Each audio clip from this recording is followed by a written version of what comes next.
Assalamualaikum warahmatullahi wabarakatuh. Jadi pada pagi hari ini yang cerah ini saya akan menjelaskan tentang HNP. Nah, apa yang dimaksud dengan HNP? HNP adalah hernia nucleus pulposus. Nah, sebelum kita membahas tentang HNP secara jauh, pertama kita harus mengenai komposisi atau penyusun dari vertebra. Yang pertama dia ada 5 bagian ya. Yang pertama ada vertebra cervicalis, jadi dia ada 7 bagian.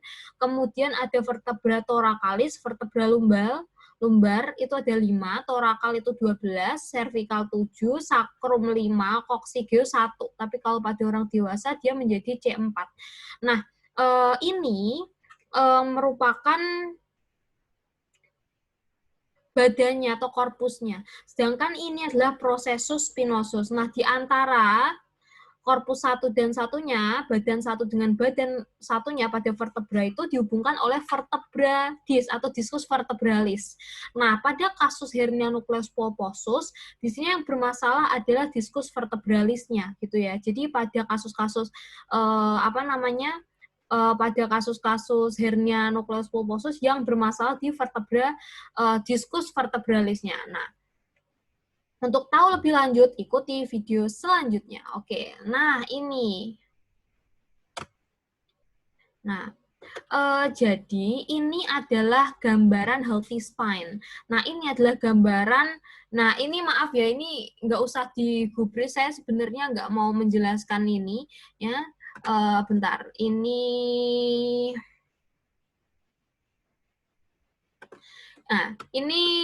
bentar. Nah, gini, jadi sebenarnya tuh saya cuma mau nunjukin aja kalau misal mau nunjukin aja kalau misal gambaran ini loh healthy spine gitu kan, dengan bagian-bagian ada korpusnya atau body dari vertebranya, di mana disnya. Nah, ini adalah disnya atau diskusnya. Ini adalah disnya atau diskus vertebralisnya. Nah, ini adalah korpusnya. Ya, pokoknya intinya badannya lah ya. Gitu. Atau body of vertebra, Sebenarnya saya nggak mau menjelaskan ini, saya sebenarnya cuma mau ngambil gambar yang atasnya aja. Ya udah, intinya gitu ya. Jadi ini buat ngezoom aja gambaran atau komponen yang ada di depan tadi. Intinya kita belajar ini loh yang ada masalah. Gitu.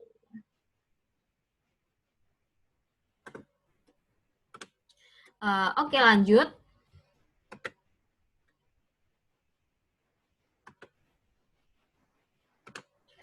Oke, lanjut ya. Nah,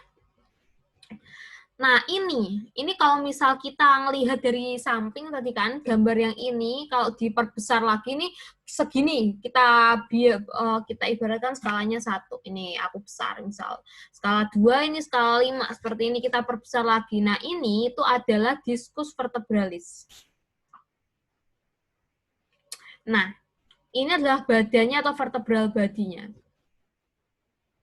Ini foramen-foramennya ini nanti. Nah, ya udah pokoknya gini, kita bakal belajar tentang belajar lebih pada bagian diskus vertebralisnya. Jadi diskus vertebralisnya yang bagian ini itu akan kita pelajari. Nah, apabila kita potongnya, gambarannya kita potong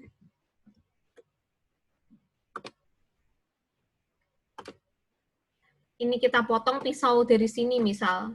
Jadi bentukannya gini. Ya, dipotong seperti ini. Nah, kita akan mendapatkan gambar ini. Komponen ini ya yang di bagian tengah ini adalah nukleus pulposus. Sedangkan bagian yang di pinggir yang melingkupi nukleus pulposus itu adalah annulus fibrosus. Nah, sekarang kita belajar dari definisinya terlebih dahulu. Definisinya itu maksudnya kita belajar dari awal dulu, namanya adalah hernia nukleus pulposus. Nah, karena hernia nukleus pulposus berarti yang permasalahan di mana? Annulus fibrosus, salah. Permasalahannya di nukleus pulposus. Hernia nukleus pulposus berarti nukleus pulposusnya mengalami hernia. Nah, hernia itu apa? Sesuatu yang istilahnya protruding. Tahu protruding kayak keluar dari tempatnya. Tempatnya sini. dia keluar sampai sini. Jadi dia itu tempatnya dikasih cuma segini, tapi dia membuat suatu tempat jadi gini. Ini namanya adalah protruding. Jadi permasalahan HNP itu definisinya itu adalah suatu kondisi di mana nukleus pulposus itu protruding atau istilahnya mencuat keluar sehingga menyebabkan anulus fibrosus yang melindungi atau melingkupi dari nukleus pulposus itu mengalami mungkin crash atau retak dan lain sebagainya, isinya mencuat keluar. Kamu kalau misal mencuat keluar gitu kan nabrak yang dindingnya kan kayak gitu. Nah, biasanya itu seringnya terjadi pada vertebra lumbar, kalau enggak vertebra cervical. Nah, lanjut. Nah, jadi definisinya sudah jelas ya, seperti yang saya jelaskan tadi. Jadi definisinya itu merupakan suatu kondisi di mana terjadi protruding atau penonjolan dari nukleus pulposus sehingga sampai menyebabkan anulus fibrosus itu retak rusak karena penonjolan dari dalam itu. Intinya penonjolan dulu sehingga menyebabkan lapisan yang melindungi di bagian luar itu menjadi rusak seperti itu. Nah, kemudian kita belajar terkait dengan epidemiologi. Nah, sebenarnya untuk kasus-kasus dari hernia nukleus pulposus itu, kasus-kasusnya itu adalah 2:1 gitu. Jadi kasus-kasus untuk hernia nukleus pulposus itu 2:1. Siapa? 2 itu sering pada laki-laki. Sedangkan perempuan itu 1. Jadi untuk 2 itu sering sekali dia pada laki-laki. Sedangkan 1 itu sering terjadi pada perempuan. Nah, kemudian untuk etiologi. Bentar. Kemudian biasanya keluhan yang ditandai kalau misal terjadi pada si cewek ini itu biasanya seperti low back pain, jadi punggung bagian bawahnya tuh sakit. Kalau si laki-laki biasanya nyeri pada bagian pinggul menjalar sampai ke tungkai. Gitu. Jadi kalau misal terjadi pada perempuan itu keluhannya LBP. Temanku sering banget cewek-cewek ngeluh punggung bagian bawahnya sakit. Ternyata setelah diperiksa dia kena HNP. Nah, kemudian untuk cowok ya seringnya tadi pinggulnya itu sakit dan rasa sakit yang dirasakan itu bisa sampai ke bagian tungkai gitu. Nah, kemudian etiologinya. Nah, etiologinya macam-macam. Pertama, sering terjadi karena usia atau elderly ya, kondisi-kondisi di mana orang itu sudah lanjut usia. Maka sering ya terjadi seperti itu sehingga diskusnya itu mengalami degenerasi bisa. Alasan yang kedua, karena memang ada beberapa bagian kenapa dia seringnya di servikal, kenapa seringnya di lumbar atau bagaimana? Karena memang pada daerah-daerah tersebut itu terjadi ROM itu tinggi. Nah, logikanya gini, terkadang gini, ya kita boleh bergerak, tapi kalau sesuatu terkadang kita gunakan terus-menerus kan kadang-kadang mengalami stres ya, stresor meningkat. Nah, stresor meningkat itu menyebabkan istilahnya gini. Alasan pertama memang untuk etiologi atau penyebab dari hernia nukleus pulposus, alasan pertama memang karena usia. Tetapi tidak memungkiri karena bisa juga dia tidak terlalu lanjut usia tapi kena HNP. Ya karena memang pada bagian-bagian itu terjadi tekanan yang berlebihan. Mungkin pada bagian itu mengalami pergerakan yang sangat tinggi dibanding bagian yang lainnya sehingga tidak menutup kemungkinan gesekan itu terlalu tinggi. Gesekan terlalu tinggi, stresor terlalu tinggi sehingga menyebabkan protruding dari nukleus pulposus sehingga menyebabkan tergencet diskus vertebralis keluar sehingga menyebabkan HNP. Jadi intinya bukan hanya karena degenerasi akibat usia yang semakin lanjut, tetapi HNP juga bisa disebabkan karena kondisi-kondisi stresor ya pada bagian-bagian tertentu pergerakan range of motion-nya tinggi. Jadi kadang-kadang boleh istilahnya gimana ya? Ya intinya karena memang dia terkena stresor lah, mungkin ada suatu aktivitas atau kondisi-kondisi di mana dia dituntut untuk melakukan pekerjaan yang membuat bagian tulang belakangnya itu bekerja lebih berat dibandingkan orang lain, misal seseorang yang istilahnya kerjaannya itu angkat-angkat dan lain sebagainya, atau apapun itu yang membuat kerja atau apa namanya otot-otot atau kerja dari bagian diskus itu menegang terus, ya, menegang terus maksudnya tidak dilemeskan, maksudnya dia dalam kondisi tidak rileks, maksudnya bekerja terus, bukan dalam kondisi rileks, tapi dituntut untuk selalu on terus, dalam tanda kutip ya, on terus. Nah, itu juga bisa menyebabkan hal itu. Kalau on terus, orang diibaratkan kerja terus gak ada lerennya, gak ada istirahatnya, stresor ya seperti ini.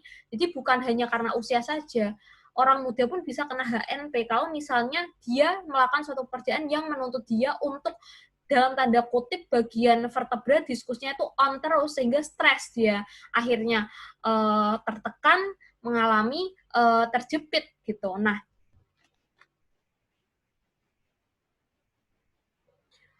lanjut.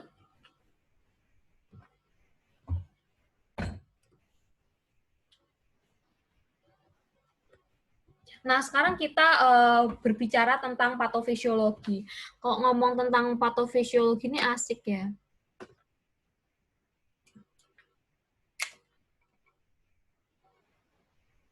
Nah, sekarang kita bakal belajar tentang patofisiologi.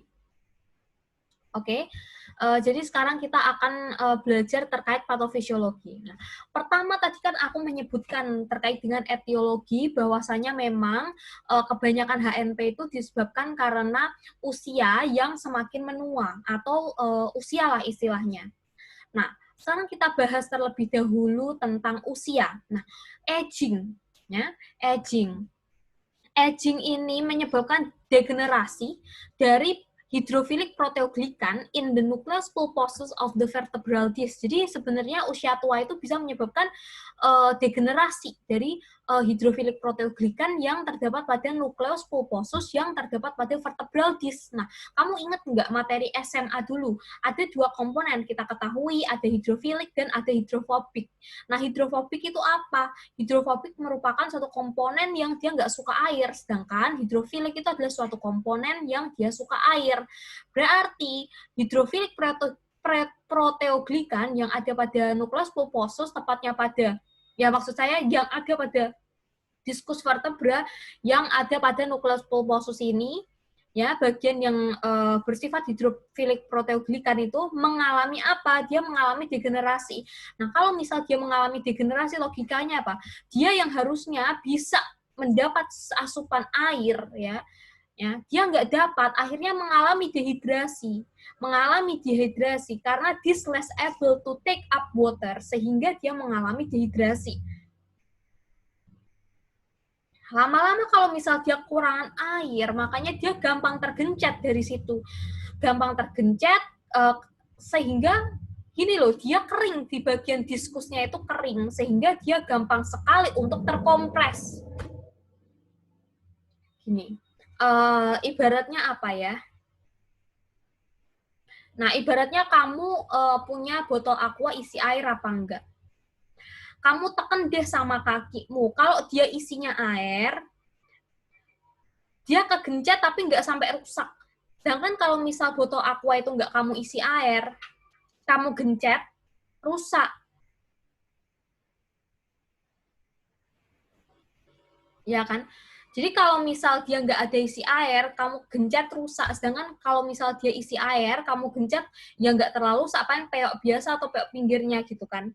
Nah, sehingga terjadi mechanical loading compress. Sehingga kalau dalamnya terkompresi, otomatis luarnya juga pecah. Kamu tahu kalau kamu kekompresi semua bagian botol aqua itu, kamu kompresi dari atas ke bawah, kamu tekan menggunakan kaki, ada kemungkinan ada kemungkinan botol aqua yang di luar itu mengalami bukan robek ya, pecah ya, meletek gitu loh. Nah, bisa kan kayak meletek gitu bagian kulit luarnya ya. Seperti ini apabila bagian dari komponen hidrofiliknya itu mengalami penurunan sehingga mengalami degenerasi, dia mengalami dehidrasi. Nah, kalau misal dia mengalami dehidrasi, dia ketekan dari atas. Nah, itu gampang sekali untuk merobek bagian anulus fibrosusnya. Nah, sehingga ini dia keluar dari tempatnya bisa menyebabkan ruptur disk atau herniasi.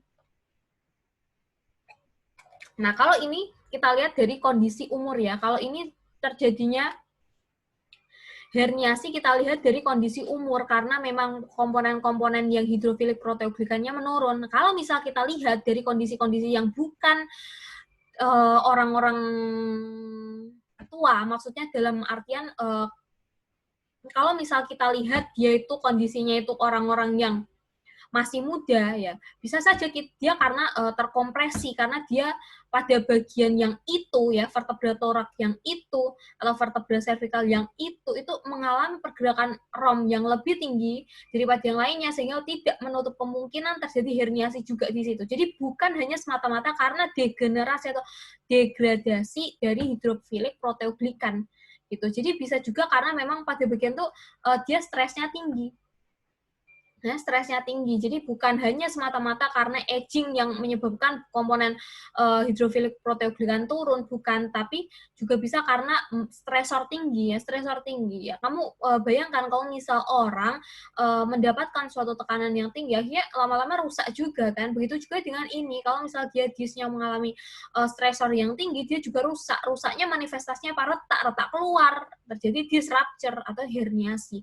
Nah, tetapi untuk herniasi itu ada dua ya. Ada dua. Ada yang pertama lateral disc herniasi atau herniasi diskus yang ke arah lateral sama central disc herniation. Nah, untuk lateral disc herniation itu dia itu lebih umum apabila dibandingkan dengan central disc herniasi. Kalau central disc herniasi itu jumlah kejadiannya itu lebih sedikit apabila dibandingkan dengan terjadinya lateral disc herniasi. Gitu ya. Loh, gimana sih maksud lateral disc herniasi? Gimana sih maksud dari central disc herniasi? Yuk kita baca definisinya. Jadi untuk lateral disc herniasi, itu nukleus pulposusnya itu ketekan, tapi ketekannya ke lateral. Nah, karena dia ke lateral, maka dia melingkupi ligamen longitudinal posterior.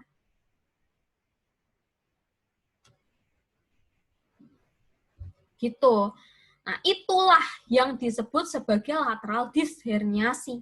Jadi lateral disc herniasi itu terjadi ketika bagian nukleus pulposus, bukan nukleus pulposus saja, pokoknya disc vertebra itu mengalami tekanan ke lateral ya di sekitar ligamen longitudinal posterior ya. Ingat-ingat ya, di sekitar ligamen longitudinal posterior.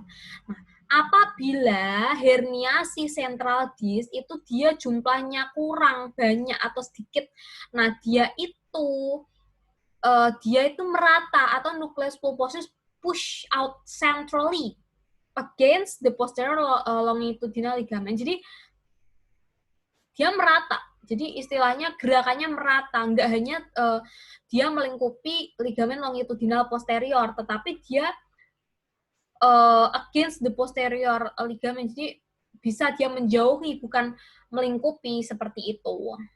Jadi intinya kalau misalnya lateral disc herniasi itu dia ke lateral aja, lateralisasi atau herniasinya, dan dia melingkupi ligamen longitudinal lateral. Loh, kok bisa melingkupi? Bagaimana? Ini adalah ligamen longitudinal posterior. Ini adalah ligamen longitudinal anterior. Nah, ini adalah diskus vertebralis yang nantinya pada kasus-kasus ini dia mengalami herniasi. Misal lateral ya, lateral ke sini. Di sini lateral ke sini ya. Kalau misal dia lateral ke sini ya tidak menutup kemungkinan dia bakal meremen menyebar sekitar atau mendekati longitudinal posterior. Kalau misal dia sentral ya ke segala arah, berarti kan nggak cuma mendekat ke arah sini, ke sini juga loh, desak sih ligamen longitudinal anterior juga seperti itu. Nah, kemudian lateral disc herniasi itu, nah kan gini, herniasi itu ada dua. Yang pertama adalah herniasi longitud herniasi yang dia arahnya itu lateral, dan ada herniasi yang dia itu arahnya itu adalah sentral. Nah, kalau misal lateral kan dia ke samping-samping sini nih. Nah, ini adalah herniasi ke arah lateral. Bentar. Aku gambar bentar.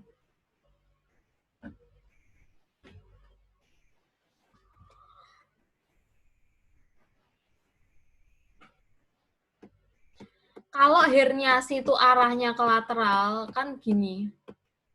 Gini kan. Mendekati bagian foramen.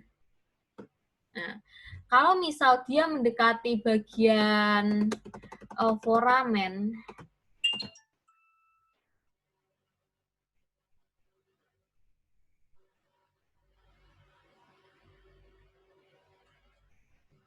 kalau misal dia mendekati bagian foramen, apa yang terjadi?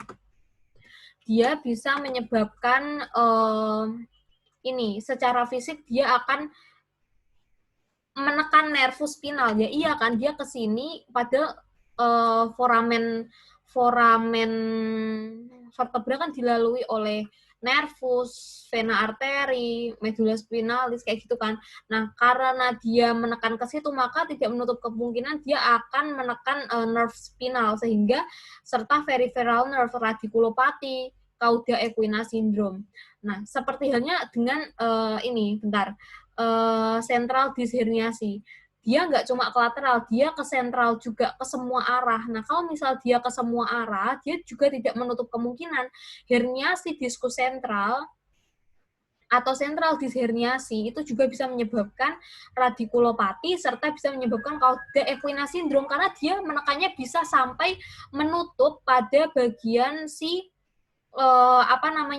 maksudnya gini, menutup, maksudnya dia juga bisa akan menekan dari nervus yang melalui atau melewati kanalis vertebra atau foramen vertebra. Tapi gini, ya seperti itu intinya. Kemudian lateral disc herniasi selain dia menyebabkan atau menekan nerve root pada foramen vertebra, dia juga bersamaan dengan efek-efek yang lain seperti tadi ada kompresi karena penurunan hidrofilik proteoglikan pada nukleus pulposus ya. Jadi karena itu ya ketambahan karena usia, kemudian kompresi, ada dehidrasi. Nah, itu dia juga bisa menyebabkan penyempitan kanalis vertebralis. Tapi penyempitan ini lebih ke arah gini sih. Dari etiologi sebelumnya karena dia tua, degenerasi, bagian proteoglikan menekan keluar, kemudian kan kalau menekan otomatis lubang itu ketutup ya, jadi sama sih menutup. Tapi ceritanya ini kalau yang satunya ini menutup sampai mengenai nerve root, kalau yang satunya cuma narrowing aja atau menyempit aja sehingga menyebabkan spondylosis gitu. Ya sama seperti herniasi sentral disc. Dia juga bisa menyebabkan spondylosis. Jadi dia sampai melebar menutup kanalis vertebralis. Nah, tetapi juga dia bisa juga apabila dia terjadi pada CRT spine only, itu juga dia bisa ada tanda-tanda myelopati. Nah, apa yang dimaksud dengan myelopati? Itu sebenarnya myelopati itu adalah injury to the spinal cord due to severe compression that may result from trauma, kongenital, stenosis, degenerative disease dan lain sebagainya. Intinya ya sama, bisa menyebabkan myelopati, spondylosis, kemudian bisa menyebabkan radikulopati, bisa menyebabkan cauda equina syndrome. Nah, tadi lupa ya. Aku akan nambahin tentang treatment atau medikasi. Nah, untuk medikasi aku bakal membuatkan tab baru.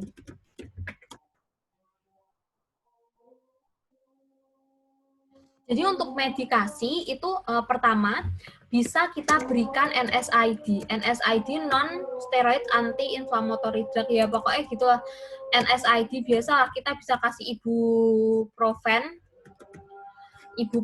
bisa, atau kita bisa memberikan naproxen juga bisa gitu kan. Yang penting NSAID gitu. Tetapi tetap ya, kalau misal Anda memberikan NSAID, ibuprofen, dan lain sebagainya, perhatikan apakah pasien itu ada bleeding atau enggak, istilahnya bleedingnya gimana, resiko bleedingnya gimana. Kemudian selain resiko bleeding itu, lihat apakah pasien itu ya, selain kita lihat resiko bleeding itu ada penyakit jantung enggak, karena kalau misal pasien dengan kondisi atau resiko bleeding yang tinggi serta ada penyakit jantung, maka dia dengan diberikan ibuprofen tuh bukan malah menyembuhkan, malah lebih memperparah gitu. Tetapi kalau misal kita berikan obat-obatan seperti NSAID yang tipe ibuprofen, naproxen, dan lain sebagainya tidak mempan, kita bisa memberikan obat-obatan analgesik atau pereda nyeri dengan komposisi yang lebih tinggi seperti kodein, oksikodon, acetaminophen ya, tetapi itu harus hati-hati. Kemudian kita bisa memberikan muscle relaksan. Loh, kenapa kok diberikan muscle relaksan? Karena gini, di sekitar sini, di belakang sini, di daerah sini, itu juga ada muskulus. Ya, di sini tuh ada muskulus. Ya, tidak menutup kemungkinan kalau herniasinya sampai lebih jauh kena muskulus itu, maka dia bisa kita berikan muscle relaksan ya. Ada muskulus muskuli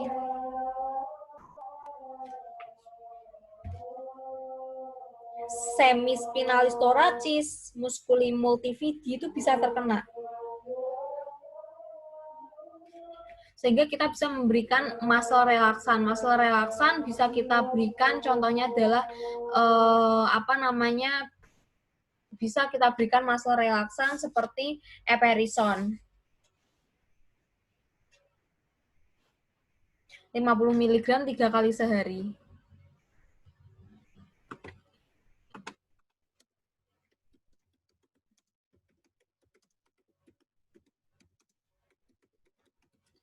Kemudian kita juga bisa mempertimbangkan pemberian kortikosteroid ya kalau ada tanda-tanda radang dan lain sebagainya. Kemudian kita bisa memberikan obat pereda nyeri saraf. Takutnya kan dia sampai mengenai syaraf yang melewati foramen vertebrale. Kita bisa memberikan pereda nyeri saraf. Bisa kita berikan seperti lamotrigin. Kemudian ya itu saja obat-obatan yang bisa kita berikan. Terima kasih, semoga bermanfaat.